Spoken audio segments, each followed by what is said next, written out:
Kita mulai nih untuk materi biostatistik. Kemarin sudah saya kirimkan soal latihan untuk UAS-nya. Jadi kisi-kisinya seperti itu gitu. Cuma nanti soalnya dibuat pilihan ganda. Gitu. Sudah dibuka? Sudah, Bu. Sudah ada yang mengerjakan? Udah, Bu. Sudah, nggih. Sudah Bagian, dikerjakan? Bu. Bagian. Oke. Baru sebagian, Bu. Nggih. Kira-kira mau dibahas apa enggak? Bahas, Bu. Dibahas. Dibahas, Bu. Dibahasnya kapan tapi? Ada Sekarang. waktukah? Sekarang? Iya, bisa nggak, Bu? Oh gitu. Oke. Terus untuk tugas tetap dikumpulin gitu.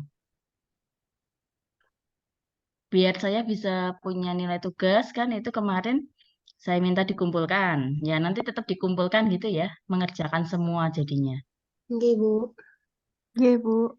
Tapi ini saya lanjut materi sebentar ya. Kan masih kurang uji korelasi satu. Baru bahas soal gitu nggih. Nggih. Oke, Bu. Ya. Ya, Bu.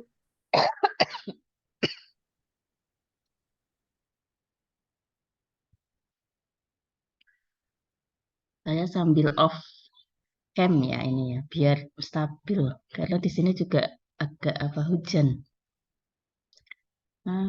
Saya mulai dulu.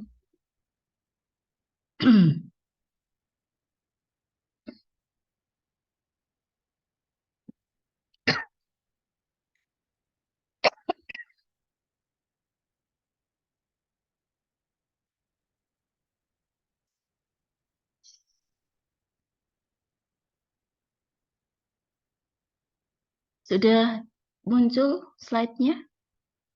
Sudah, Bu. Ya, baik ya.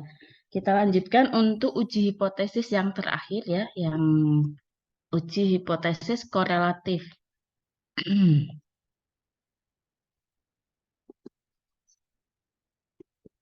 Ya. Jadi kalau kemarin kita belajar yang komparatif, sekarang korelatif.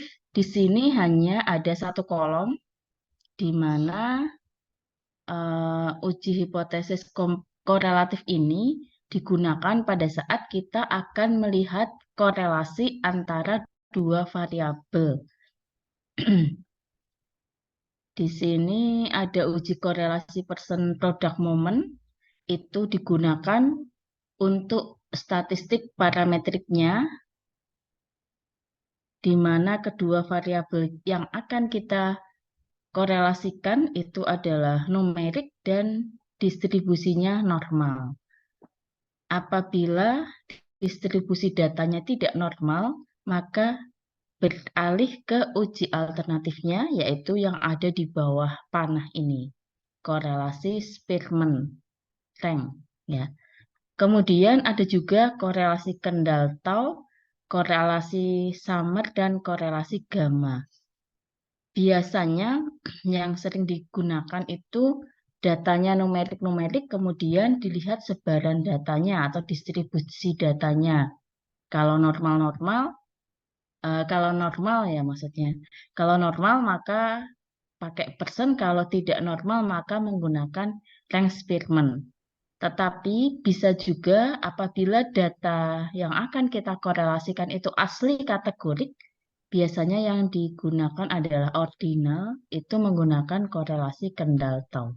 Tapi bisa juga Summer atau Gamma. Nah, di sini nggak dibahas detail ya, kita hanya belajar yang persen dan Spearman. Kemudian bisa juga kalau data yang dikorelasikan itu kategorik nominal, maka bisa dilihat korelasinya menggunakan koefisien kontingensi, lambda, dan Kramer.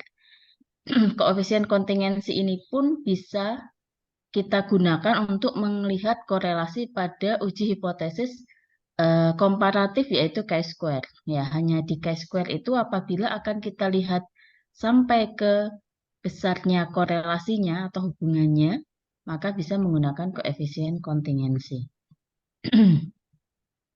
Ya, interpretasi untuk hasil uji hipotesisnya sama dengan uji-uji yang sebelumnya, di mana indikatornya adalah nilai P, di mana kalau P lebih kecil dari alfa, maka H0 ditolak yang menyatakan ada korelasi yang bermakna.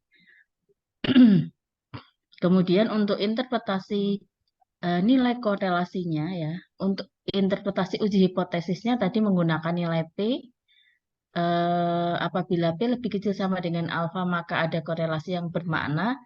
Tidak berhenti sampai di situ. Kalau uji korelasi, maka harus ditambah dengan melihat arah korelasinya dan besarnya korelasi. Arah korelasi ini nanti dilihat dari hasil nilai korelasinya itu tandanya positif atau negatif. Kalau positif, maka interpretasinya, korelasinya adalah searah, yang berarti semakin besar nilai satu variabel, semakin besar pula nilai variabel lainnya. Sementara kalau arahnya negatif, maka interpretasinya adalah korelasinya berlawanan arah, yang artinya adalah semakin besar nilai satu variabel, maka semakin kecil nilai variabel lainnya. Setelah dinilai arah korelasinya, juga dilihat besarnya nilai korelasi. Ini ada panduan interpretasi, ada yang membaginya menjadi 5 kategori, ada yang membaginya menjadi 4 kategori. Silahkan nanti merujuk kepada referensi yang digunakan. Ya, maknanya adalah ya, semakin mendekati angka 1, maka nilai korelasinya akan semakin kuat. Sehingga kalau dilihat digabung antara arah dan nilai korelasi, maka korelasi itu bisa berkisar antara negatif 1 hingga 1. Ya, di mana negatif atau positif itu hanya menunjukkan arah korelasinya. Jadi kalau kemarin uji hipotesis komparatif, cukup hanya melihat nilai P, kemudian ada hubungan yang signifikan atau ada perbedaan yang signifikan, selesai. Baru selanjutnya dibahas. Tapi pada saat kita menggunakan uji korelasi, maka melihat kemaknaan korelasinya, dilihat dari nilai P, kemudian dilanjutkan dengan melihat besarnya korelasi dan arah korelasi. Sebagai contoh, di sini ada penelitian yang dilakukan untuk melihat korelasi antara SGOT dan tekanan darah dengan kolesterol. Jadi di sini variabel bebasnya ada 2, SGOT dan tekanan darah. Kemudian variabel terikatnya adalah kolesterol, HDL. Misalnya, mengumpulkan kadar SGOT, kolesterol, dan tekanan darah pada 7 responden. Ini hasilnya. Nah, karena tadi akan dilihat korelasinya, maka menggunakan korelasi persen product moment apabila distribusi datanya normal dan menggunakan korelasi Spearman pada saat distribusi datanya tidak normal. Kemudian, ya, ini saya pindah ke SPSS-nya. Jadi data yang sudah kita dapatkan tadi, kita inputkan ke SPSS, sama seperti kemarin ya, langkah-langkahnya. Sini, jadi di sini tadi ada 7 responden, kita punya nilai atau kadar SGOT dari tiap responden, kolesterol, HDL, dan tekanan darah. Langkah pertama, karena datanya numerik dan numerik, maka harus dicek dulu distribusinya. Distribusinya dilihat menggunakan uji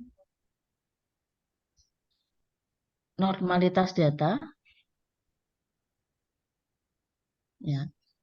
Analyze, descriptive statistik, explore, kemudian karena di sini nilainya adalah numerik semua, maka yang kita masukkan ke dependent list itu adalah ya sama gitu. Maksudnya kedua variabel yang akan diuji untuk hipotesis pertama itu adalah itu kita masukkan ke dependent list ya.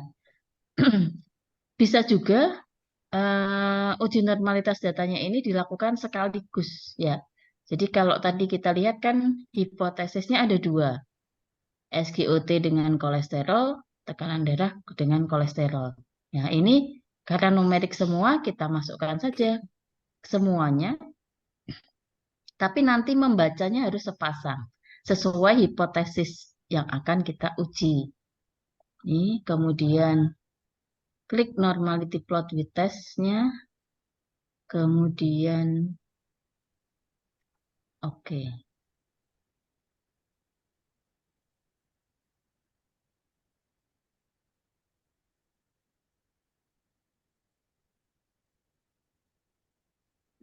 Oke.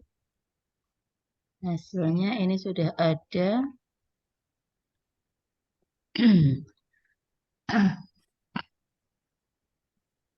Ya, ini kita lihat.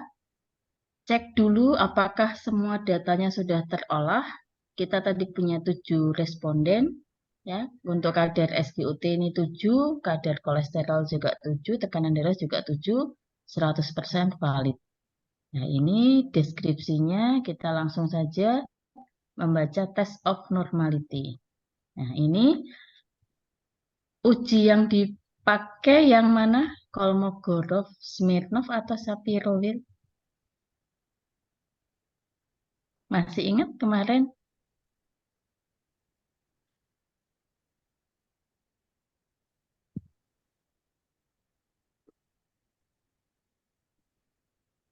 Halo, gimana?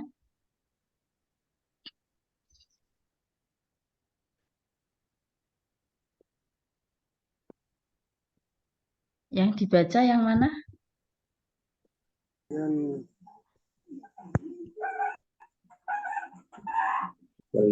Tes normality. Test of normality pakainya yang mana? Shapiro. Shapiro, ya. Shapiro, Shapiro. ya.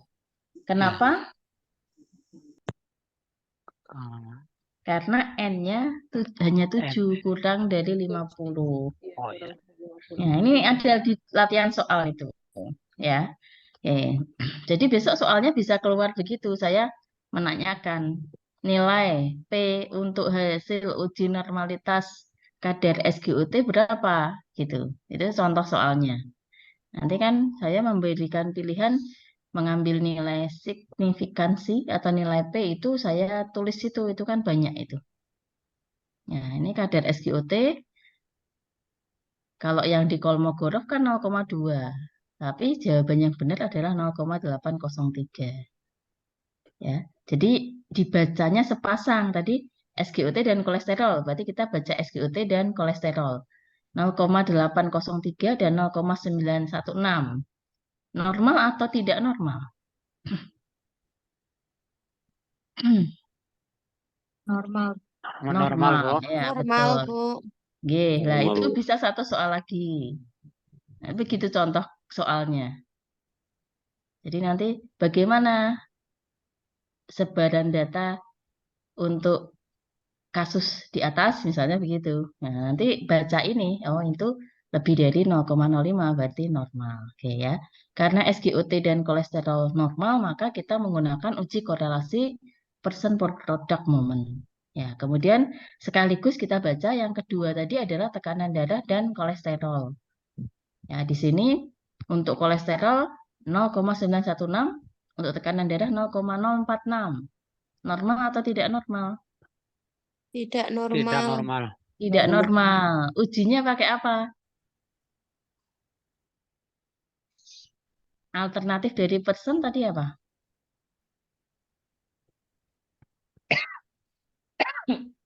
Firman. Spearman, Bu. Iya, betul. Itu satu soal lagi gitu. Itu contoh soalnya, sekaligus kisi-kisi ya. Oke. Bisa 3 soal tadi ya. Dari satu output itu bisa muncul 3 soal. Oke, berarti kita lanjut yang SGOT dengan kolesterol itu pakai persen product moment, kemudian yang tekanan darah dengan kolesterol menggunakan rank Spearman. Ini analyze, kemudian pilih correlate, bivariate, masukkan SGOT dan kolesterol. Nah, kalau ini satu-satu ya. Kemudian di sini correlation coefficient ini tinggal dipilih yang dipakai yang mana. Ini persennya sudah kecentang ya.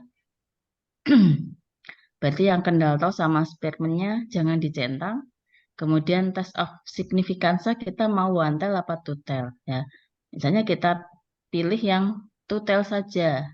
Kalau two tail itu berarti yang akan saya buktikan itu perbedaan antara korelasi antara SGOT dengan kolesterol ya. Tapi kalau misalnya judul saya adalah SGOT akan meningkatkan kolesterol, nah itu sebenarnya one tail. Kalau one tail berarti sini harusnya diganti one tail.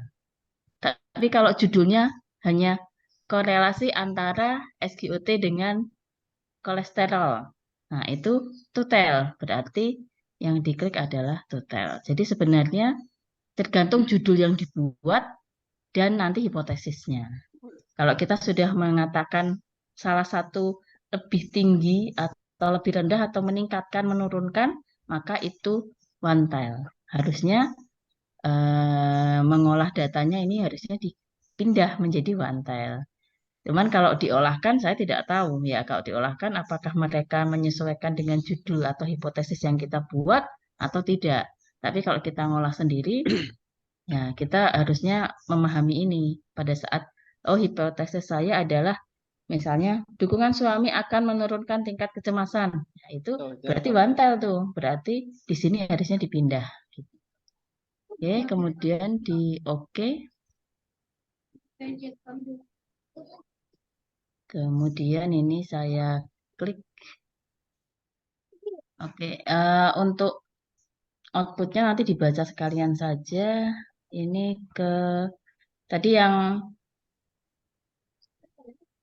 SGOT dan kolesterol kan pakainya persen ya sudah. Yang ini sekarang kita lanjutkan saja ngolahnya ini untuk yang tekanan darah dan kolesterol. Analyze, correlate, bivariate. Nah, ini dipindah, SGOT-nya dikembalikan. Ya, ini tekanan darahnya dimasukkan. Kalau korelasi ini nggak ada posisi variabel bebas dan terikat. Karena sebenarnya kalau korelasi itu tidak ada bebas dan terikat. Gitu. Cuman untuk memudahkan tetap kita harus menentukan variabel bebasnya yang mana, terikatnya yang mana. Nah, ini tadi kolesterol HDL dengan tensi atau tekanan darah dengan kolesterol itu tidak normal. Sehingga pakainya ring Spearman. Ini persennya dihapus. Di sini Spearman, kemudian oke. Ya, sekarang kita baca outputnya.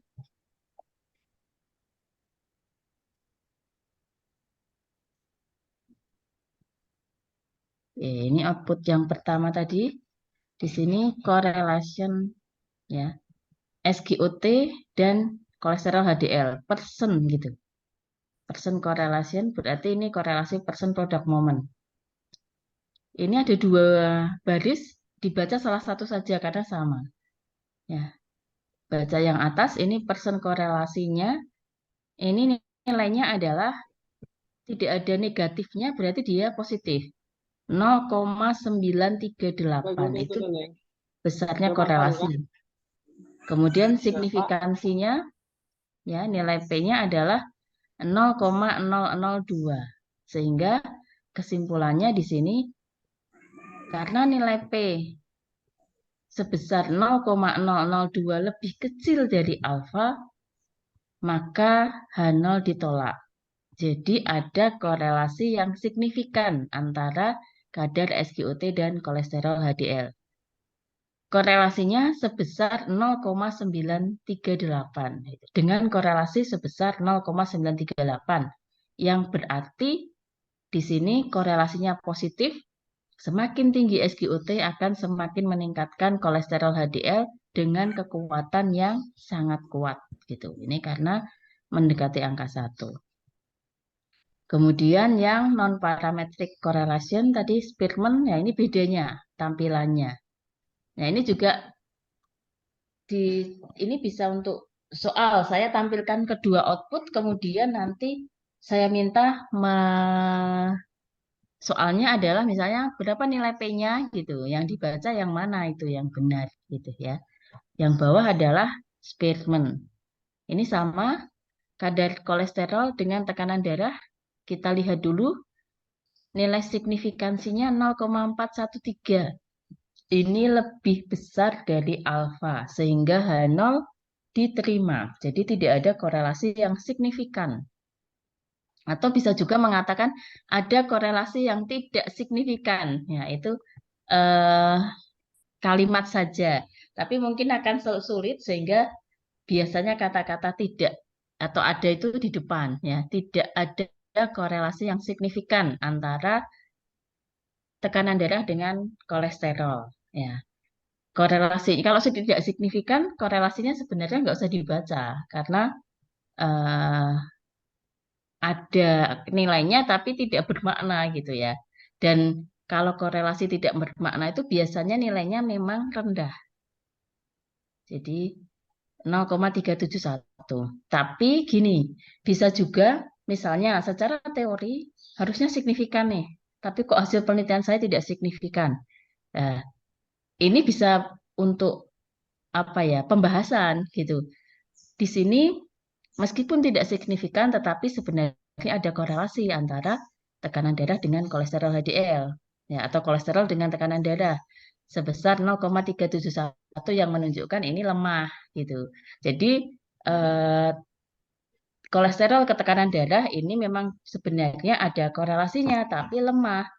Lemah itu berarti ada faktor-faktor lain yang lebih berperan, gitu. Yaitu nanti bisa digunakan untuk bahan pembahasan.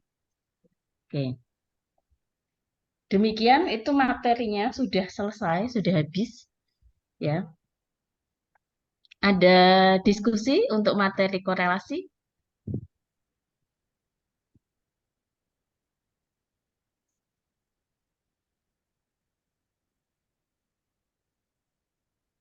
Monggo kalau ada yang ditanyakan ataupun materi yang kemarin boleh. Atau kalau tidak ada ya berarti kita membahas soal saja ya.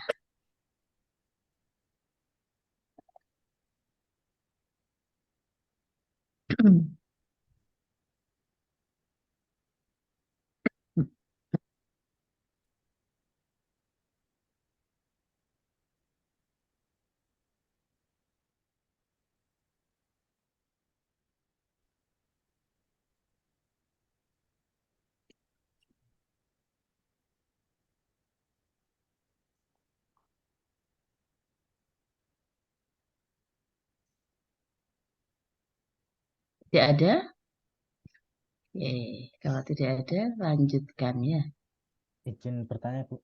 Oh, enggak, monggo. Mungkin ini di luar pelajaran ya. Ya. Kalau dengan menggunakan metode eksperimen itu gimana gitu nih? Eksperimen. Iya, Oke. apakah perlu uji hipotesis atau gimana? Oke, sebentar. Sebenarnya begini. Eksperimen itu hanya sebuah desain. Jadi, bentar saya ilustrasikan. Jadi kalau kita bicara desain penelitian, ya,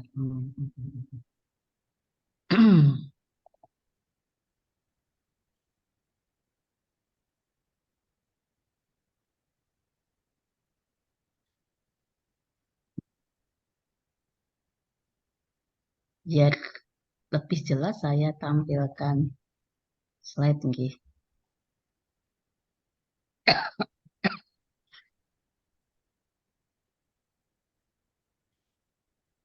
Ini sudah terlihat? Sudah, Bu. Sudah ya. Oke, gini. Saya memang menggunakan ini bagian dari desain studi epidemiologi. Cuman jangan menganggap bahwa oh saya bukan epidemiologi, bukan begitu ya. Tapi di penelitian kesehatan pun ini bisa digunakan ya. Di penelitian kedokteran itu juga ini biasanya digunakan. Jadi ini untuk memudahkan memahami saja. Jadi pada dasarnya desain studi itu dibedakan menjadi dua, yaitu deskriptif dan analitik ya. Kemudian kalau kita mau melihat dua variabel yang dihubungkan atau dilihat perbedaannya atau dilihat pengaruhnya, maka kita melakukan analitik. Ya, ini kalau dikaitkan dengan biostatistik kemarin, oh biostatistik yang analitik gitu ya. Kemudian berdasarkan peran peneliti dalam memberikan intervensi atau peran peneliti dalam mendapatkan data, itu penelitian analitik atau desain studi analitik dibedakan menjadi dua, yaitu observasional dan eksperimental. Gitu. Observasional itu pada saat peneliti mendapatkan data itu hanya mengukur, mengamati, tidak memberikan apa-apa pada responden. Sementara kalau eksperimental, ini peneliti memberikan intervensi atau sesuatu pada responden sehingga terjadi perubahan. Nah, kalau begitu eksperimental ini merupakan penelitian analitik, statistiknya analitik. Ada uji hipotesisnya enggak? Siapa tadi yang tanya? Saya, Bu. Ada enggak? Saya enggak. Dipon, ada enggak kalau begitu? Logikanya saja. Ada. Kalau ada, ada. Berarti perlu uji hipotesis. Nah, tergantung konsep atau skema penelitiannya seperti apa. Itu yang akan menentukan uji statistiknya yang dipakai apa gitu. Ngoten. Ya. Oke, Bu. Wis? Ya. Ya. Ya. Coba dia mah bisa mlebu. Makasih, Bu. Buka setengah 6. Sampai deh. Oke, ya, sebentar ya. Oke. Jadi gitu. Tadi di eksperimen ada yang disebut RCT, ada yang disebut quasi eksperimen. RCT itu randomized control trial. Ada yang sudah adzan nggih?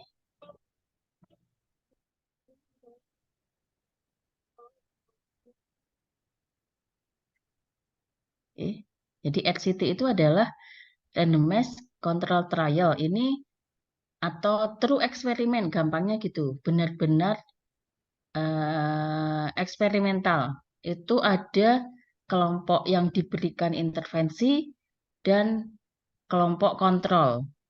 Kemudian cara memberikan kontrolnya itu menggunakan random, memilih siapa yang diberi kontrol dan siapa yang diberikan intervensi, siapa yang sebagai kontrol dan siapa yang diberikan intervensi, itu random, itu adalah true eksperimen. Dan pemberian intervensinya sama, kondisinya sama, itu true eksperimen.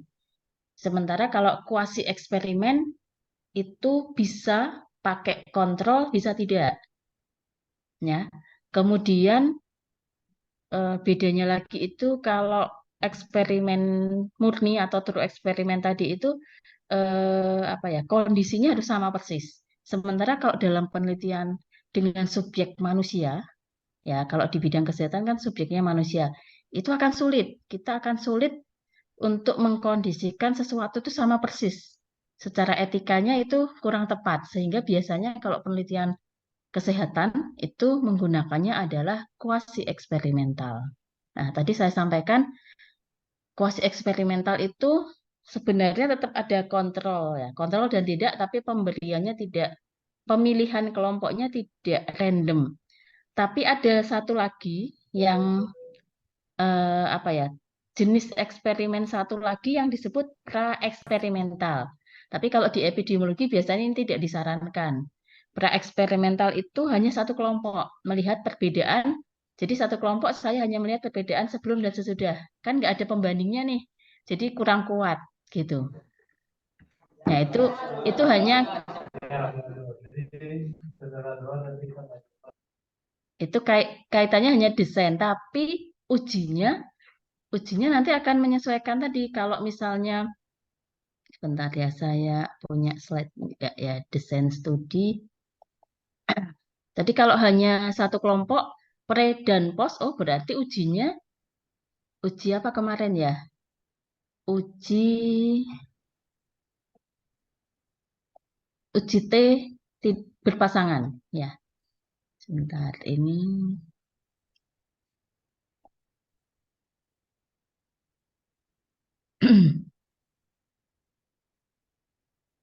Oke, bisa terlihat ya. Ya, ini bisa juga untuk pembelajaran yang lain nih. Kalau sebentar lagi kan sudah mengambil skripsi ya. Kalau misalnya mau penelitian eksperimental, sebenarnya konsep dasar penelitian eksperimental itu ini. Jadi ada dua kelompok, kelompok eksperimen dan kelompok kontrol atau pembanding ya. Kemudian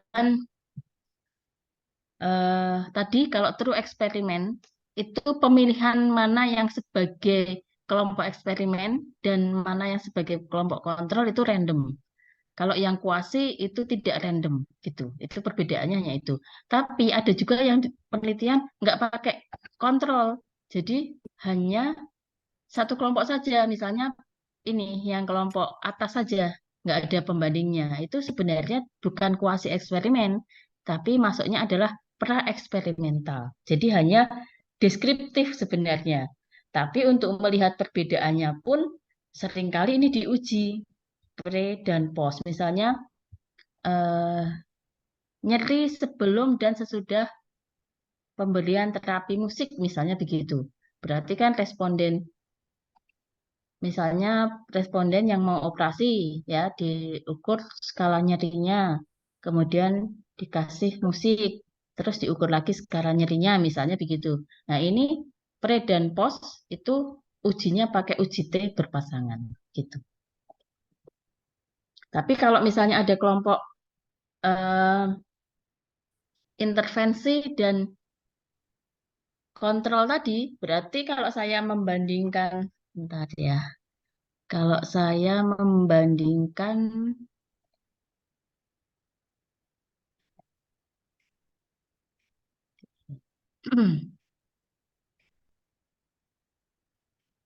ya, jadi gini, kalau O1 dan O2 itu ujinya pakai uji T berpasangan. O3 dan O4 itu juga uji T berpasangan. Tapi kalau saya akan melihat atau membandingkan antara yang diberi perlakuan dan tidak, jadi O2 dan O4, ya ini pakainya uji T tidak berpasangan. Gitu. Kemudian misalnya saya akan melihat O1 dan O3 ini namanya uji kesetaraan. Berarti dua kelompok ini posisi awalnya memang sama nih gitu. Sehingga nanti kalau posisi akhirnya berbeda, perubahan itu atau perbedaan itu memang benar karena perlakuan kita. Ngaten, nggih. Tadi sama Mas Daniel ya. Oke, gitu. Terima kasih. Ya. Nggih, sama-sama.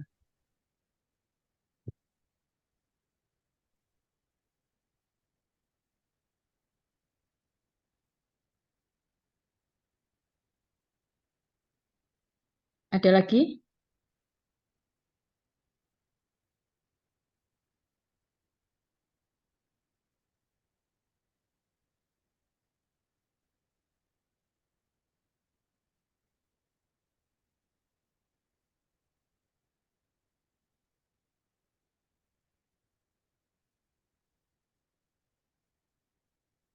Tidak ada? Kalau tidak ada, kita lanjutkan yang pembahasan soal nggih.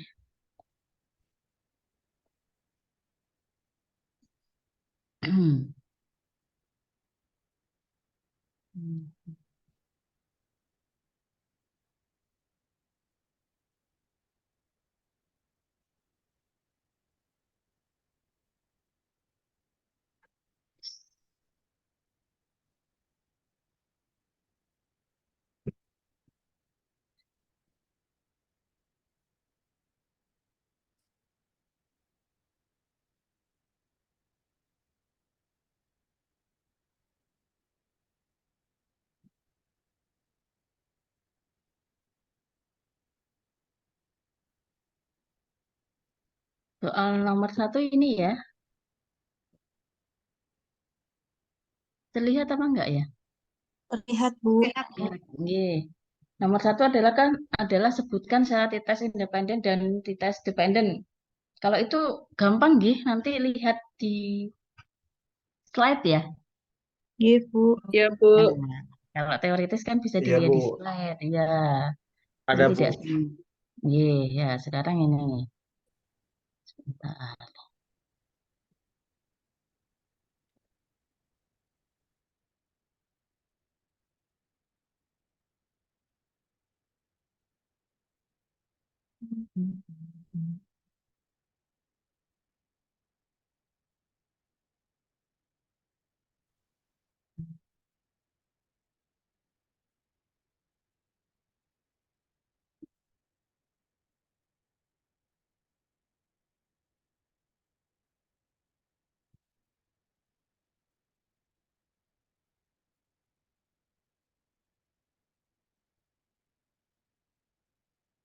Ye, coba ini. Sebuah penelitian dilakukan untuk mengetahui apakah ada perbedaan rata-rata umur balita antara yang terkena ISPA dan tidak terkena ISPA. Berikut adalah hasil pengolahan data menggunakan SPSS. Ya, ini ada sambungannya, tapi saya potong 2 dulu.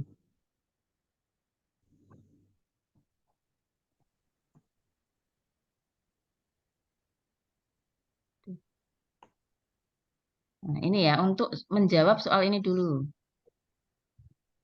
Terlihat enggak ini kok kecil-kecil. Ya, kelihatan ya. Kelihatan, Bu. Ya, oke. Coba pindah. Untuk soal nomor A, soal 2A coba. Sebutkan variabel dalam penelitian tersebut. Jawabannya apa? Independen. Kejadian ISPA sama umur balita. Variabel kejadian ISPA pada balita Ye, dan variabel umur dalam bulan. ya, gitu. Jadi jawabannya bukan variabel independen-dependen, tapi ada 2 variabel, umur balita, umur dan kejadian ISPA, gitu ya. Itu jawabannya. Nanti kalau misalnya ada pertanyaan variabel bebasnya apa? Nah, gitu. Itu contoh soalnya begitu nanti. Jadi saya ada kasus seperti itu, terus pertanyaannya begitu. Misalnya kasusnya sebuah penelitian dilakukan untuk mengetahui apakah ada perbedaan rata-rata umur balita antara yang terkena ISPA dengan tidak terkena ISPA. Apakah variabel bebasnya? Gitu. Itu contohnya. Oke. Bisa ya? Insya Allah. Oke, lanjut nggih. Sekarang B, uji normalitas yang digunakan adalah, nah ini kan output uji normalitasnya nih. Nanti begitu, saya tampilkan outputnya, kemudian uji normalitas yang digunakan apa? Gitu. Apa jawabannya? Ditulis sendiri nggih jawabannya ya. Kosmograf, Bu. Bu. Apa? Kosmograf Semeru. Sapirowik, Bu. Sapirowid. Oke, yang benar adalah Sapiro. Karena respondennya ada berapa? 45. 45, betul. Kurang dari 45. 50. Kurang dari 50. Ya. Jadi kalau caranya gitu, oh lihat dulu respondennya ada berapa. Kan nggak ditulis tuh di atas respondennya berapa. Lihat di itu outputnya. Oh, respondennya yang ISPA 21, yang tidak ISPA 24. Oh, 45. Berarti yang dibaca adalah Sapiro. Gitu ya. Itu nomor B. 2B. Lanjut sekarang.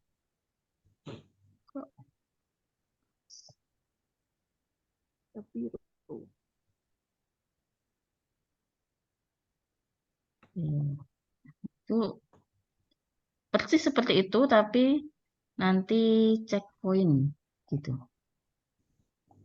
Nah, ini yang C ya. Kok tadi nggak di copy sekalian? Ini yang C.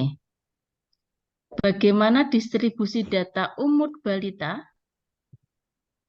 Kan sudah tahu tadi yang dibaca, berarti lihat P-nya. P-nya berapa itu? 0,268 268 dan dan 0,163. Nggih, berarti distribusinya Berat dan normal. Normal. normal, Normal, Bu. Lebih dari betul 0,05. normal. Ya, wes sudah 3 soal tuh sudah betul. Lanjut sekarang.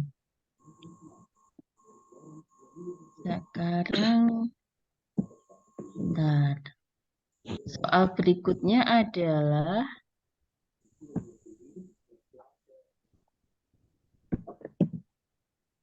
ini.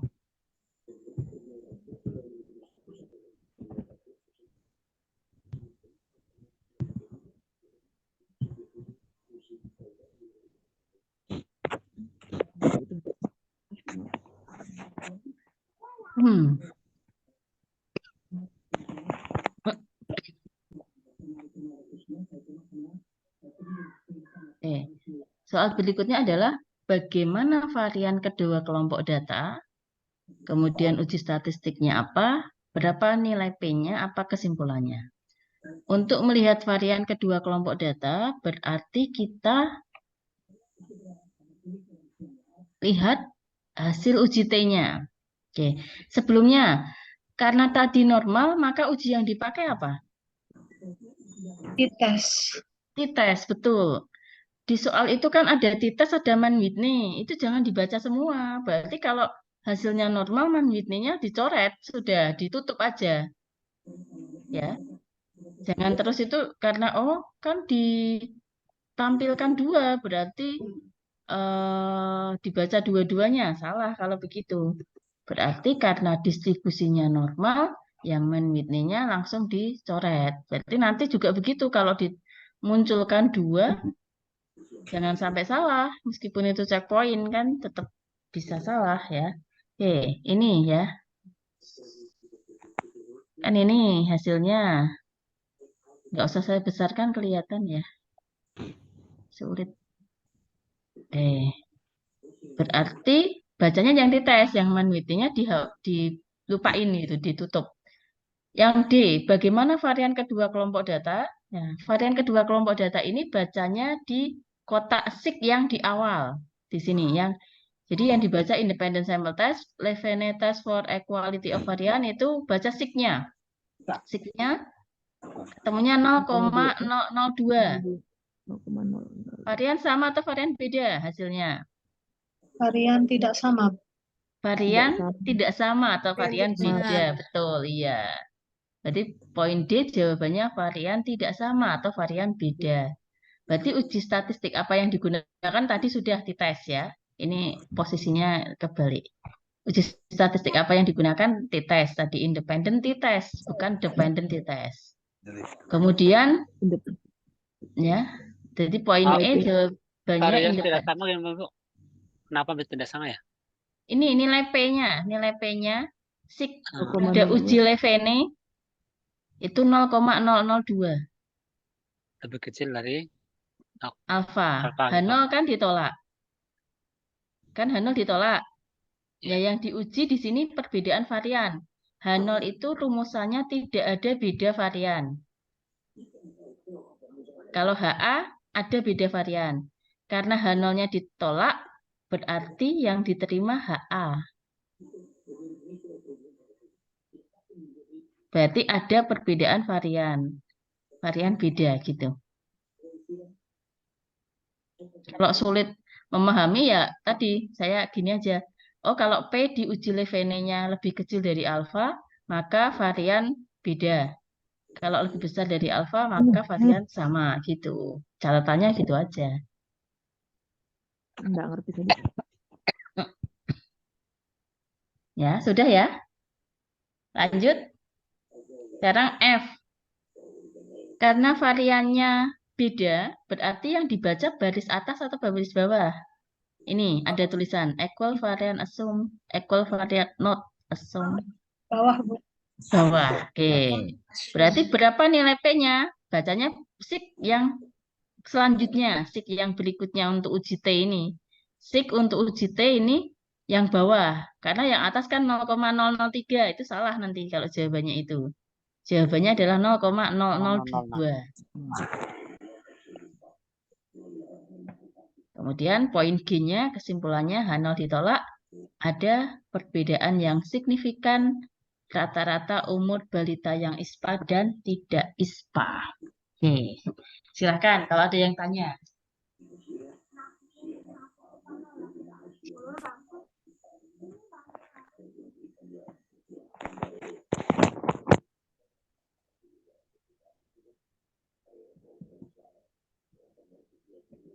Sudah?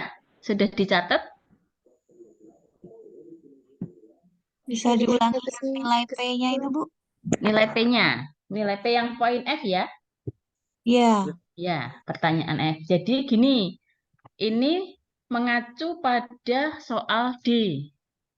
Variannya kan tidak sama tadi kesimpulannya karena nilai P-nya 0,002. Jadi kesimpulan atau hasil jawaban di poin nomor D itu adalah varian beda.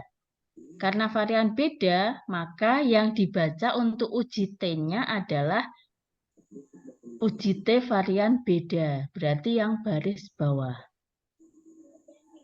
P-nya kebetulan sama ini ya. Sama dengan SIG yang ada di uji Levene. 0,002 gitu. Bisa Iya, Bu. dipahami? Bisa, Bu. Oke, ya. Baik. Berarti soal nomor 2 sudah selesai. A sampai G. Ya. Nanti silakan ditulis. Nah, nanti berarti itu gimana? Yang kesimpulannya tadi, Bu. Oh, kesimpulannya. tadi, Bu. Kesimpulannya adalah ada perbedaan yang signifikan rata-rata umur balita yang terkena ISPA dan tidak terkena ISPA.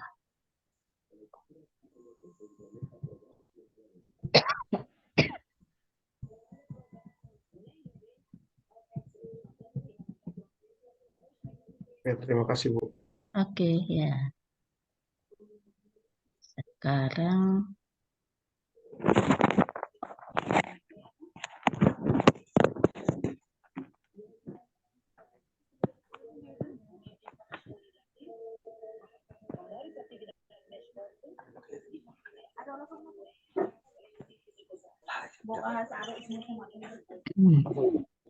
ini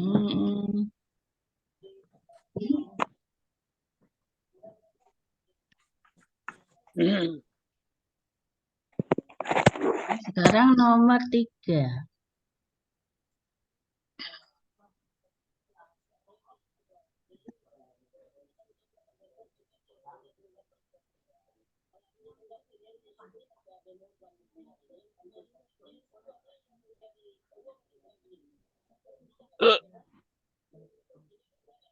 Nomor 3 ya. Sebuah penelitian dilakukan untuk mengetahui apakah ada perbedaan tekanan darah sebelum dan sesudah pengobatan. Berikut adalah hasil pengolahan data yang dengan menggunakan SPSS. Ini saya motong yang tes normalitas data dulu. Bawahnya ada hasil uji T berpasangan per sampel test sama hasil uji Wilcoxon. Ya. Ini dulu. Bagaimana kesimpulan sebaran data pada penelitian tersebut? Yang dibaca ini yang mana? Kolmogorov. Kalau Kolmogorov itu lebih dari 50 nih. Iya. Sapiro itu kurang dari sama dengan 50. Safiro Will. Ya, Sapiro, Bu. Oke. Kemudian ujinya. Uji statistik apa yang tepat digunakan? Karena distribusinya normal atau tidak? Yang A, bagaimana kesimpulannya? Kan Sapiro itu berapa sama berapa? 0,349 0,349 dan 0,030. Oke. Gimana kesimpulannya? Normal. Normal? Normal atau tidak normal? Tidak normal. Tidak Bu. normal, Bu. Tidak normal, nggih. Kalau kesimpulannya normal nanti B-nya salah, C-nya salah loh, jadian nggih. Kan itu tidak normal. Kenapa? Karena salah Karena satunya hasilnya kan nggih. lebih kecil dari Yang lebih 0,0. kecil. Artinya ada yang kurang Nggih. dari 0,0. Ada yang kurang dari 0,05, nggih. Berarti tidak normal. Berarti B, uji statistik apa yang digunakan, yang tepat digunakan? Sperman. Kok Sperman? Ini uji sorry. apa? Ayo, sebelum dan sesudah. Oh. Ini hipotesis komparatif sebelum dan sesudah. Wilson. Whitney. Wilcoxon. Kok main Whitney? Salah lagi. Wilcoxon. Wilcoxon, betul. Wilson. Iya. Karena sebelum sesudah yang normal adalah per tites atau tites berpasangan, yang tidak normal Wilcoxon. Gitu. Kalau yang tidak berpasangan, yang normal tites tidak berpasangan atau independen tites, kalau tidak normal Mann Whitney, baru begitu ya. Sekarang lanjut lagi. Berarti yang dibaca yang Wilcoxon. Jangan baca titesnya.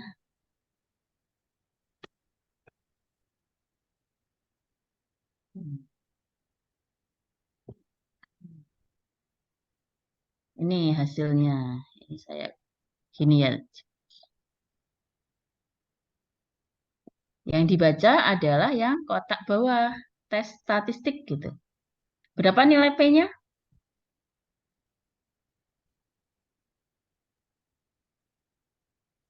Kurang terlihat, Bu. 523. Kurang terlihat. Terlihat. 0,523. Ya, 0,523. Lebih besar dari alfa. Nih, sebentar ini saya potong aja yang atasnya ya.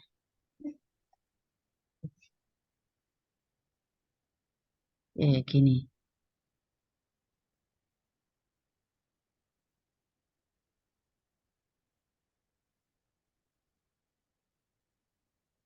Gitu ya. P-nya 0,523. Berarti apa kesimpulannya? C-nya itu jawabannya. Berapa nilai P-nya? Diterima. 0,523. Apa kesimpulannya? H0?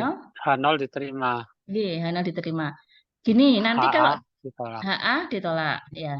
Gini, nanti kalau pertanyaannya apa keputusannya, jawabannya milihnya H0 diterima atau H0 ditolak. Tapi apa kesimpulannya itu sudah kalimat. Kalau kesimpulan itu berarti tidak ada perbedaan tekanan darah sebelum dan sesudah pengobatan. Betul, tidak ada perbedaan yang signifikan tekanan darah sebelum dan sesudah pengobatan. Oke. Sudah selesai nomor 3. Ya. Oke. Sampai itu ada pertanyaan? Bisa nggih? Bisa, harus bisa gitu. Minggu depan sudah UAS ya.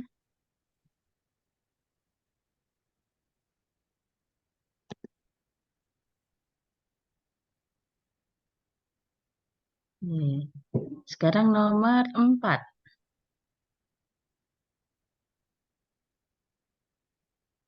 Ini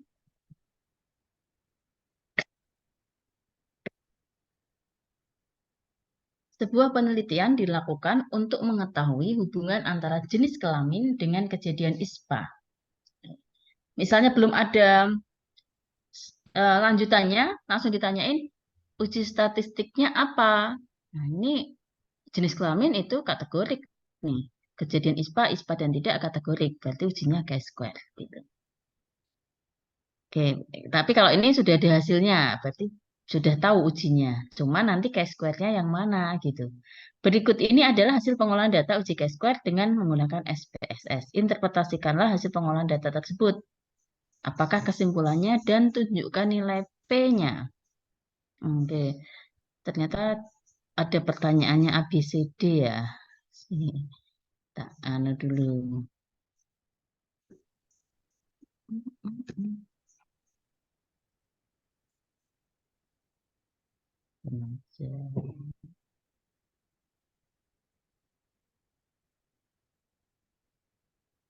Ini ya soalnya ada di sini. A. Apakah variabel independen dalam penelitian di atas? Apa jawabannya? Jenis kelamin. Jenis kelamin. Betul, nggih, betul. Kemudian B.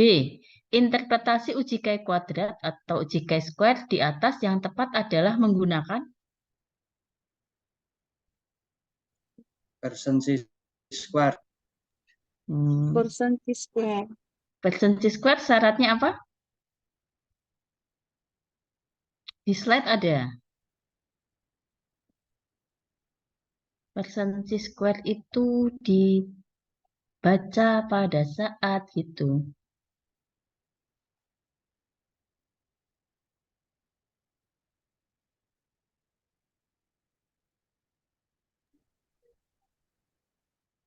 Digunakan untuk menguji asosiasi atau hubungan antara dua variabel kategorikal, Bu. Itu toh?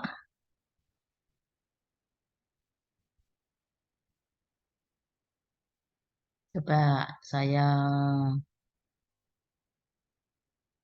Jadi gini, ada aturan cara membaca output SPSS.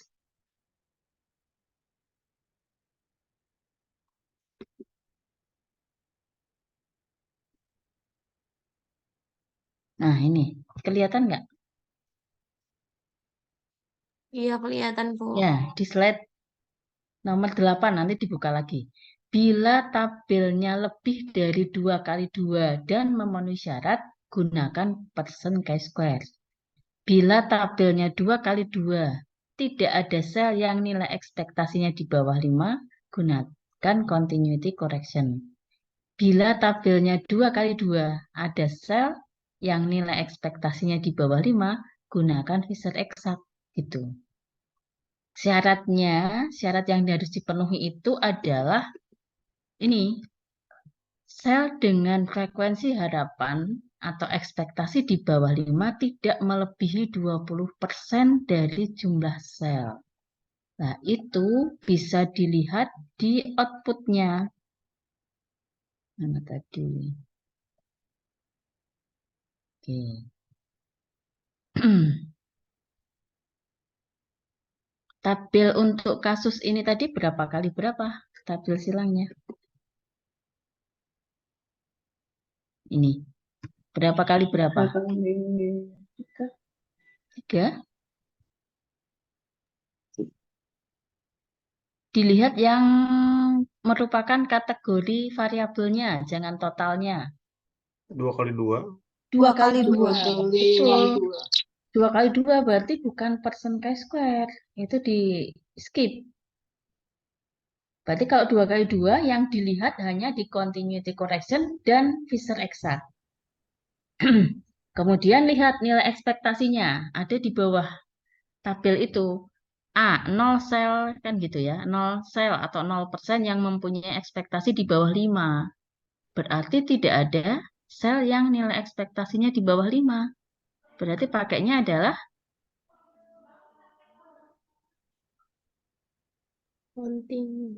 continuity correction. Berapa nilai P-nya? 0,51. 0,152. Ya, betul. 0,152. 0,152. Nggih, kalau itu pilihan ganda kan jelas langsung salah. Kalau dibacanya persen berarti kan 0,083 kan nanti salah. Ya, itu gitu. Jadi cara membacanya harus diperhatikan tadi, aturan tadi. Nilai P-nya 0,152. Apa kesimpulannya?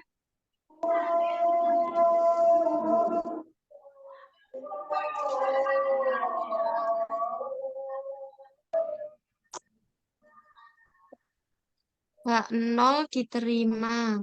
Nggih. Terus kesimpulannya? Tidak ada hubungan yang signifikan antara jenis kelamin dengan kejadian ISPA. Betul, iya. Begitu misinya nanti. Ya. Sudah, tinggal berapa ini? Tinggal soalnya tinggal. Oh, masih ada satu lagi soalnya ya. Satu lagi.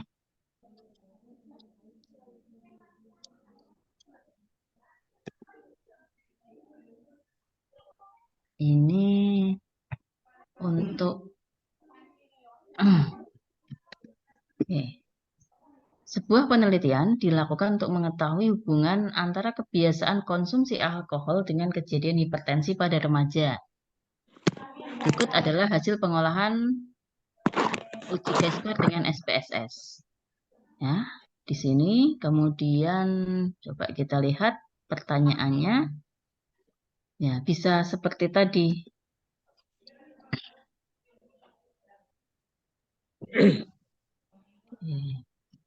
Coba ini. Pertanyaannya yang A adalah apakah variabel dependen dalam penelitian di atas?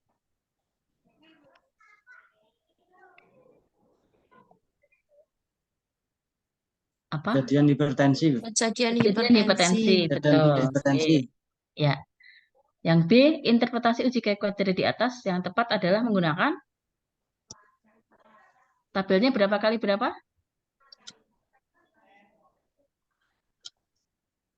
Berapa kali berapa? Berapa kali berapa ini?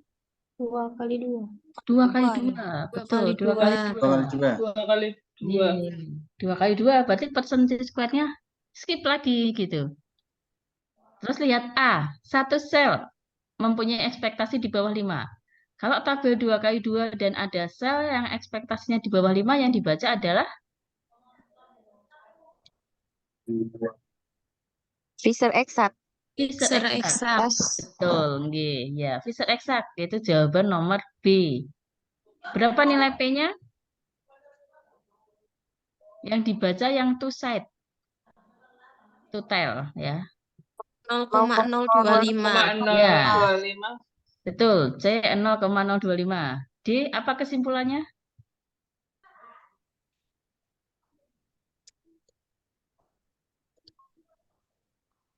H0 ditolak. Ya. Ada hubungan antara kebiasaan konsumsi alkohol dengan kejadian hipertensi pada remaja. Nggih, betul, begitu. Ada hubungan yang signifikan kebiasaan konsumsi alkohol dengan kejadian hipertensi pada remaja. Oke. Oh, masih ada satu lagi ya. Itu. Ini kalau itu betul semua, bisa semua nanti 100 nanti UAS-nya harusnya. Amin. Nggih. Persis gitu nanti, cuman saya buat checkpoint soalnya.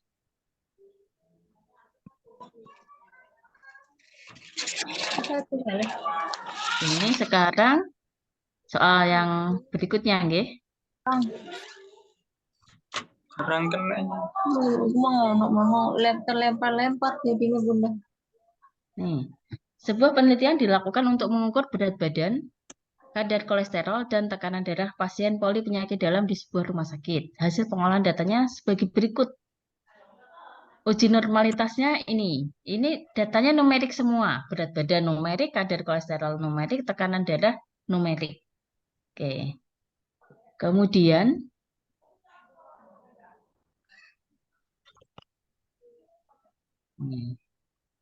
sebentar, saya print ini. Untuk soalnya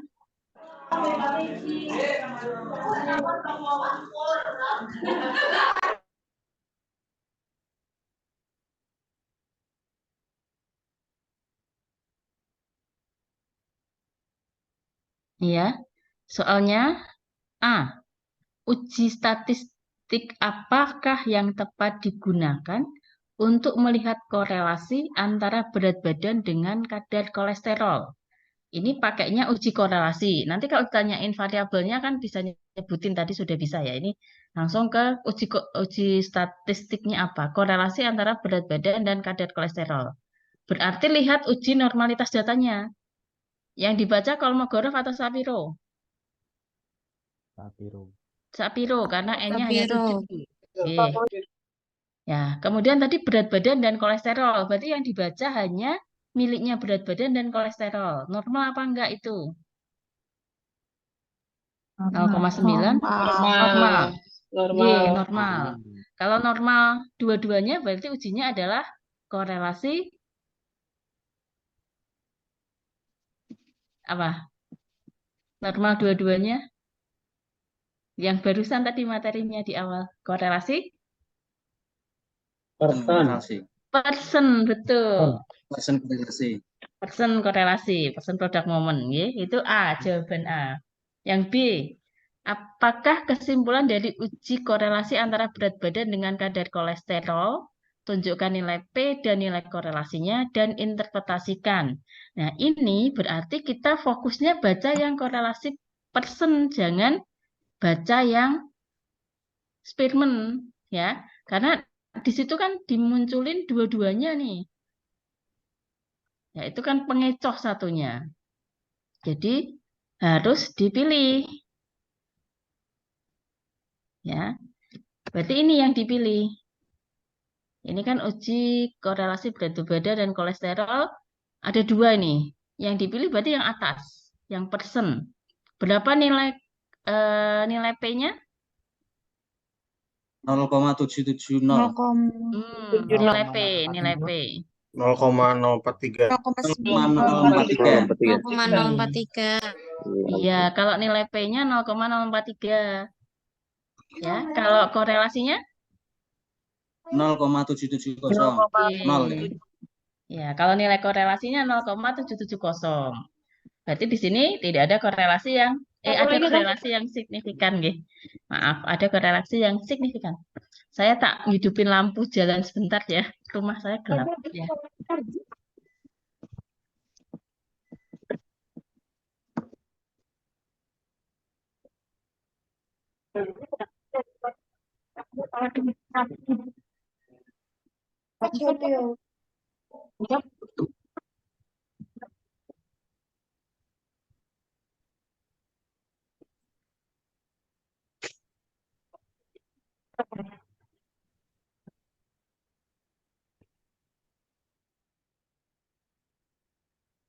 Mimi sana Mimi.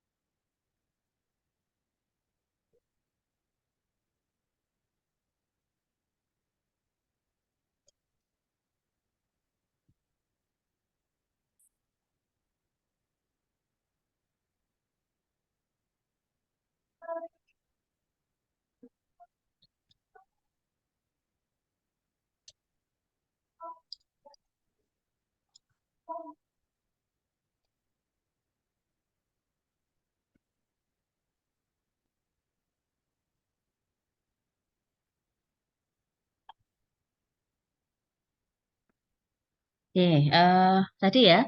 Berarti nilai P-nya 0,043, nilai korelasinya 0,770 ya.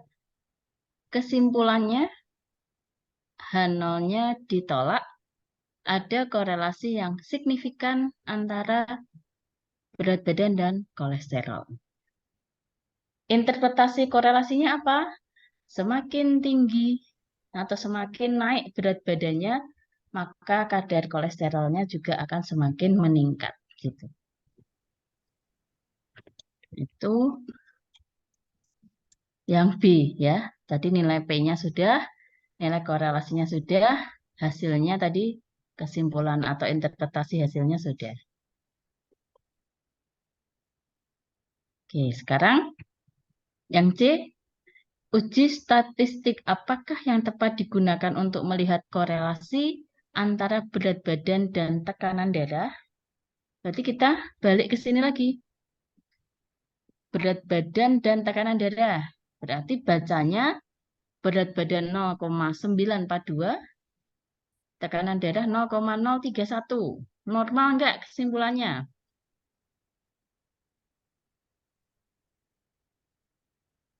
Tidak. Tidak normal. Tidak Berarti normal. korelasinya pakai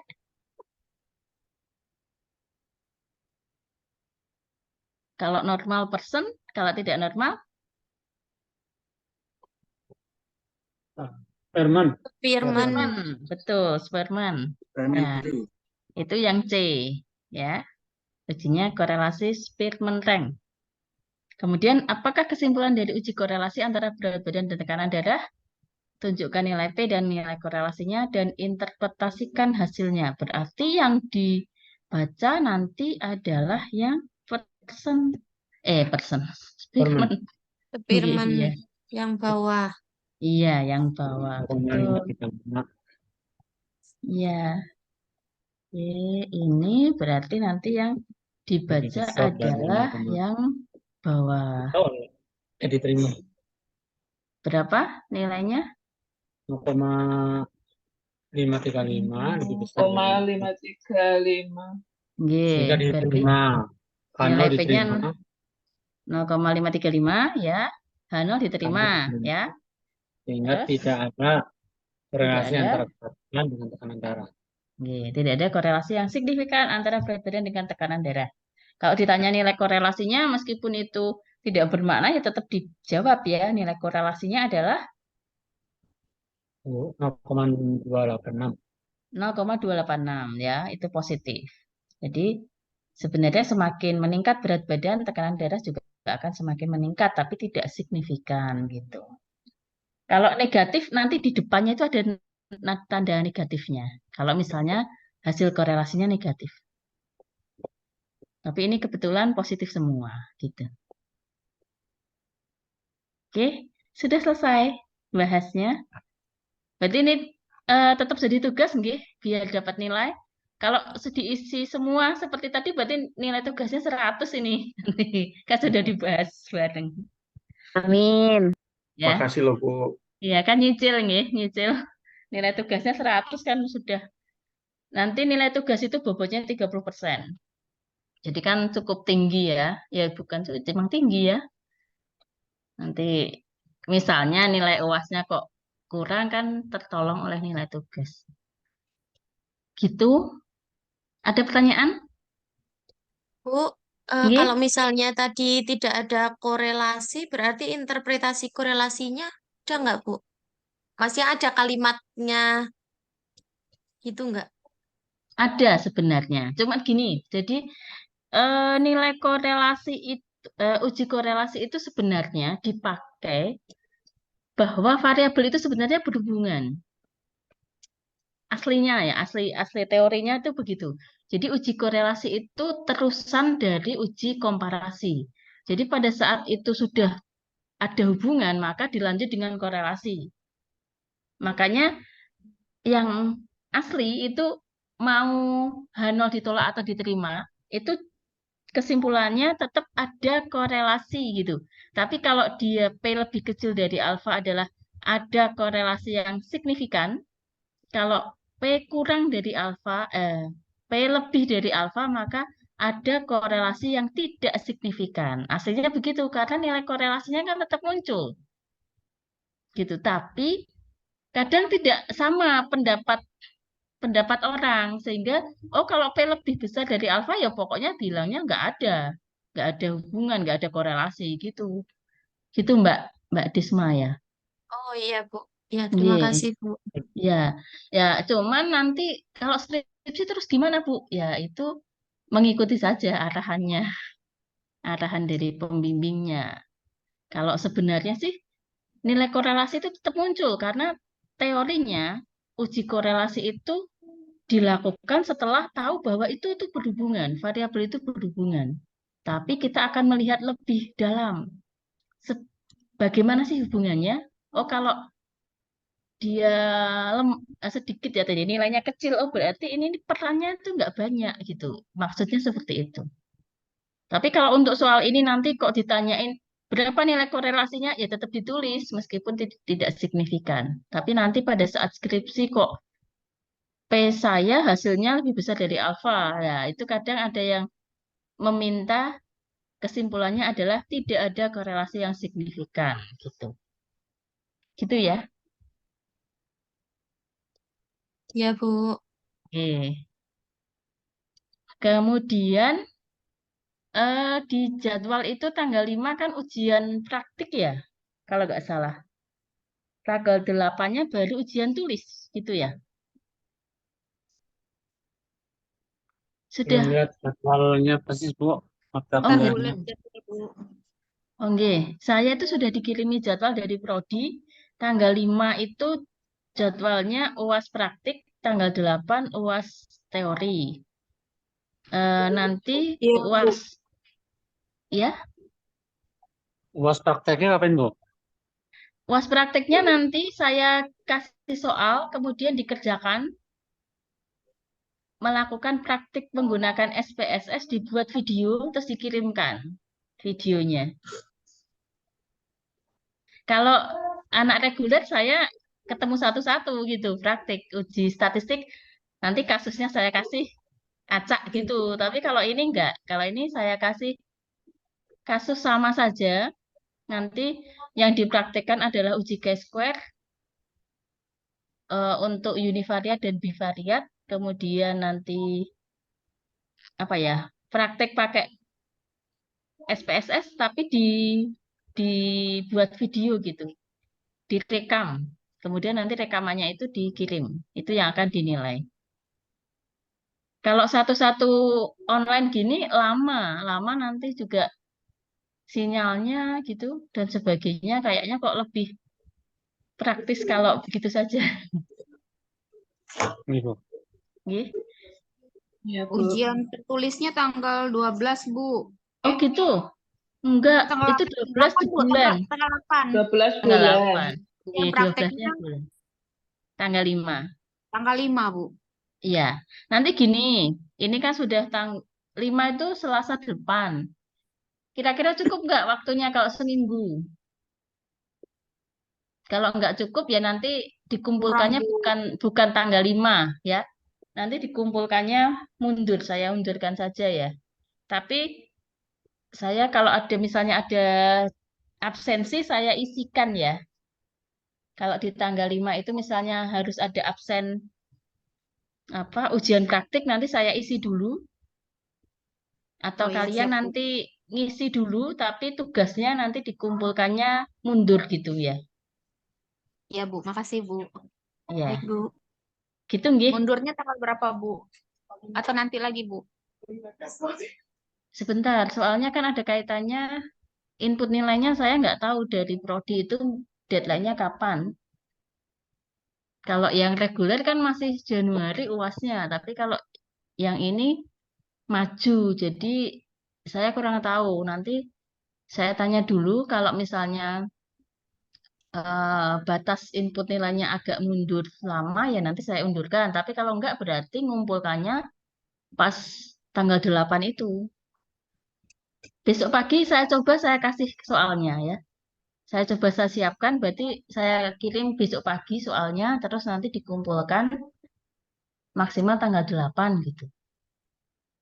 Ya, Iya Bu, siap Bu. oke. Gitu dulu nggih. Ya, Bu, makasih, Bu.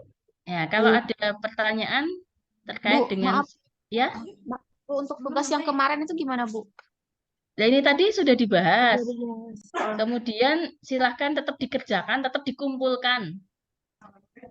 Oh, Kan Oh ya, boleh. bisa. Boleh diketik, Bu. Bu, tulis tangan Kak Bu? Ditulis Ketik tangan ada. dong.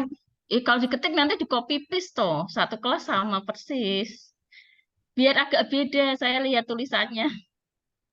Baik Bu. Nggih. Kalau diketik kan nanti di copy paste gitu. Saya nggak bisa deteksi kalau gitu. Kan sudah dikerjain bareng-bareng ya, ditulis tangan. Soalnya nggak ditulis lagi nggak apa-apa, langsung jawaban-jawaban gitu aja. Kan nggak banyak itu ya.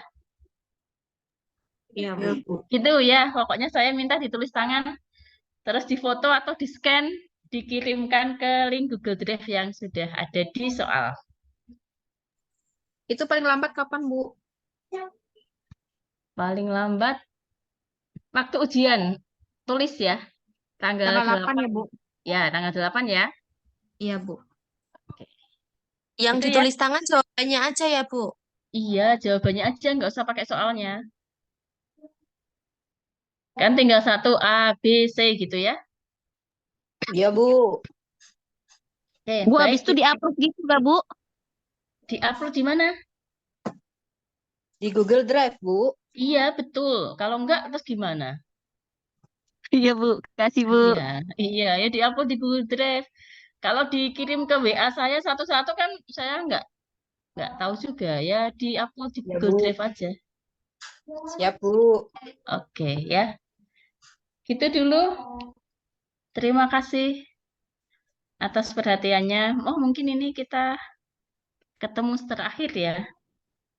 Kan sudah habis dan saya sudah tidak ngajar lagi di kelas keperawatan.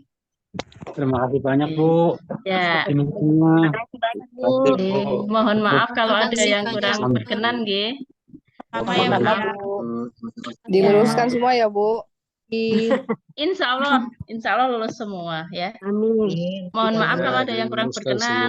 Terima kasih. Ini sudah berkenalan dengan saya. Silaturahmi Bu. juga, nggih. Ya, Bu. Semoga Bu. ya tidak lupa. Ada pertanyaan-pertanyaan di luar kuliah yang terkait dengan statistik, monggo silahkan bisa WA ke saya. Iya, Bu. Terima kasih. Misalnya mengalami Ibu sudah. kendala gitu ya. Sudah. Ya, Bu. Nggih, ya. Kalau ada kendala misalnya waktu skripsi atau apa, silahkan. Saya insya Allah terbuka kalau untuk diskusi gitu, nggih. Iya, Bu. Baik, Bu. Ya. Terima kasih banyak, Bu. Oke, terima kasih Ya, sekali Bu. lagi. Terima kasih Mohon banyak, Bu. maaf. Saya akhiri. Selamat malam, nggih. Wassalamualaikum warahmatullahi wabarakatuh. Malam, Bu. Waalaikumsalam warahmatullahi wabarakatuh. Terima kasih, Bu. Selamat malam, Oke, Bu. terima kasih semuanya. Selamat malam, Bu. Nggih. Kasih, Saya Bu. izin Sama-sama, Bu. izin keluar, nggih. Oke, Bu. Terima kasih, Bu.